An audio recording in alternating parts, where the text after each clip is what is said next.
Howdy, y'all. This is Paul, the Redneck Thinker. What we have here is a channel to communicate. I want you folks to be thinking by the time you leave my videos. Why? Because I'm tired of people talking via what other people tell them to think. So, watch my video and enjoy the chance to think for yourself. Oh, and if you don't mind, like, subscribe, comment. And I've got a link tree down below that's got my social media, and it has my Patreon if you want to help out. Thank y'all. The green climate change and agenda and all that farce is being perfectly shown by these two Department of Interior Office of Inspector General ethics violation reports that I am about to go over. It's completely hilarious in my opinion.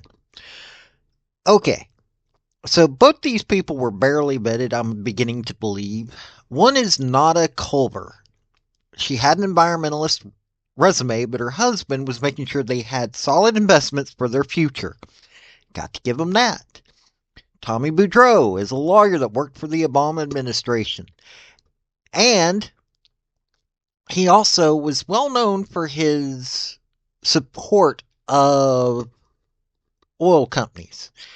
But they didn't think that that would matter until it did. Both of these were reports that were received by the Department of Interior's Inspector General, and both of these proved to be true. So, we're going to cover exactly what these two people did. If you're wanting to research this woman, Nada Culver, I've got the information in the Substack down below along with Don Boudreau. So, Nada Culver is the Principal Deputy Director of Bureau of Land Management. Before that, she was the Vice President, Public Land Senior Policy Council with the National Audubon Society, an environmentalist group. Even before that, she was Senior Counsel and Senior Director for Policy Planning for the Wilderness Society, yet another environmentalist group. When she was going through the hiring process, she was asked about her investments, and she claimed she didn't have any prohibited investments. If you work for the government, there are lists, especially dependent on which department that you work for, that you are not allowed to invest in certain companies. There's a list of this. Okay, so from the Department of Interior Inspector General, we investigated whether Culver violated relevant ethics requirements by failing to timely disclose and divest financial interests that she was prohibited from holding and by participating in the Federal Oil and Gas Program review. We found that Culver owned financial assets in Berkshire Hathaway, a prohibited investment in violation of DOI's supplemental ethics regulations and the standards of ethical conduct. We also found Culver failed to identify her prohibited investments to the DEO when initially asked, although Culver did disclose these investments on her new entrant financial disclosure report. We also note that Culver sold these investments after DEO officials advised her to do so. We also concluded that Culver did not violate that law by participating in the Federal Oil and Gas Program review. Okay, when asked Culver why she failed to tell the DEO either January or March that she owned Berkshire Hathaway stock, Culver stated that she must not have realized she owned Berkshire Hathaway or any other prohibited investments when she spoke with the in January 2021 or when she joined the DOI in March 2021. Culver claimed she recalled skimming the list of prohibited investments at some point after she had received all that, and she did not have any of the holdings. But somehow her husband did. She said never invested in, did not believe she had invested in because she and her spouse mainly have mutual funds. Culver told us that if there were prohibited holdings after I said no, then I made a mistake. Okay, basically her husband not only had holdings in Berkshire Hathaway, he also ended up having investments in Conoco and a few other gas companies. Basically, it was a Nancy Pelosi, Kamala Harris situation in which, this person that was espousing this green agenda had a husband who was investing in other things other than the green agenda. This second person, this one they probably should have paid more attention to, but he had a decent resume. Tommy Boudreau started government in 2010 as a senior advisor to the Bureau of Ocean Energy Management for Regulation and Enforcement to help with the Deep Horizon oil spill. A year later, he became the first director of that bureau. After he left that position, he became the acting assistant secretary of Interior for Land and Minerals Management and chief of staff for the Department of Interior. Under Biden, he became the deputy secretary of the Interior. He was actually been known for his support for oil and gas movements.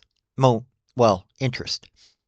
In August of 2023, Boudreau, who since left government service, disclosed that his private portfolio manager had bought stocks in ExxonMobil and Chevron, which are prohibited stocks. The purchase was made early in 2022, but he was not aware of this for a year and a half. During that time, he made several decisions that impacted these companies, which is why they are on the prohibited list.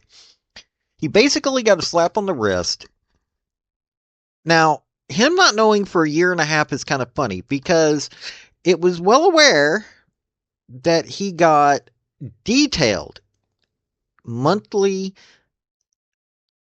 statements from his financial manager. No duh. This is where your money's going. This is what we're putting your money into. Here's a man who's in charge of the government.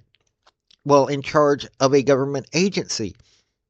And he doesn't pay enough attention to his own personal finances to know what's going on with his life. So what was going on with that government agency during that time? That's what I'd like to know. What was going on financially? What was going on ethically? What was going on in this Bureau of Ocean Energy Management? What was going on in anything that he was doing in the government? You know, he's a deputy secretary of Interior. This makes you wonder what all the corruption that's going on. This dude can't even pay attention to what's going on in his own life. Government people for you. If you follow me, you know that I am constantly looking into the Bureau or into the Department of Interior. It's got BLM, which I have personal distaste of. The history of the DOI is sickening. So, of course, I'm going to be looking at the Inspector General page because there's all kinds of fun things that pop up from time to time. Folks, their green agenda keeps falling flat when you realize that the folks that are Democrat are never, ever actually doing anything for their personal lives that benefit the green agenda. No, but they want us to. They make rules and regulations and laws and all this stuff that's supposed to cause us to do it, but they don't do it. This is just too hilarious at all times. But I thought I'd bring this to your attention. This has been Paul, the Redneck Thinker. Y'all have a good day now. Bye. Folks, I just want to say thank you for listening. I want to thank you for taking your time. I want to hear what your comments are about what you think on this topic because your comments are what's important, not necessarily mine. I don't care if you're Republican. I don't care if you're conservative. I don't care if you're liberal. I don't care if you're Democrat. I want to hear your opinion on these topics. I want to thank you yet again for listening to my video. Like, subscribe, and all that other hoopla. This has been Paul, the Redneck Thinker. Y'all have a good day now. Bye.